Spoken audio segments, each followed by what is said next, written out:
ভাইয়া তাড়াতাড়ি বাবার কাছে চলো, আজকে তো বাবার জন্মদিন। হ্যাঁ, আজকে তো বাবার জন্মদিন, আমার তো মনে আছে। বন্ধুরা তোরা বাড়িতে যা, সন্ধ্যায় তোদের সাথে পার্টিতে দেখা হচ্ছে। বাবা বাবা, আমার প্রিয় বাবা। আলসিফা, তুই এই সময় এখানে কেন এসেছিস? বাবা আজকে তো তোমার জন্মদিন, সেই জন্য আমি তোমাকে উইশ করতে গার্ডেনে চলে আসলাম। ওকে ঠিক আছে, এখন যা।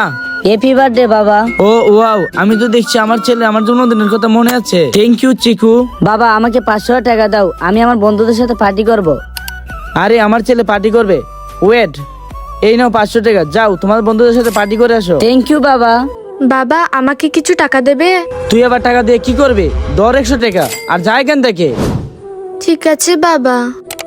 আরে আমার ছেলে চলে এসেছে, তোমাকে যে 500 টাকা দিচ্ছি, তুমি 500 টাকা দিয়ে কি খরচ করলে? বাবা আমি সারাদিন আজকে বন্ধুদের সাথে পার্টি করেছি। বন্ধুরা তোমরা কি এই পার্টিটা এনজয় করছো?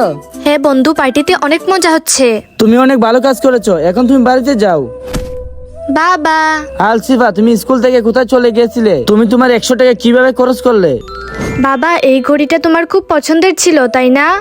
আলসিফা, তুমি এই ঘড়িটা কোথায় পেয়েছো? এই ঘড়িটা আমি অনেকদিন ধরে খুঁজতাছি।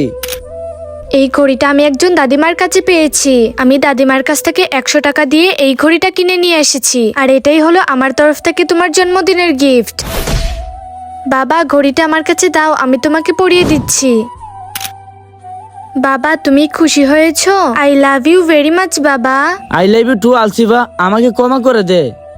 যারা যারা বাবাকে ভালোবাসেন তারা কমেন্ট বক্সে আই লাভ ইউ বাবা লিখে যান।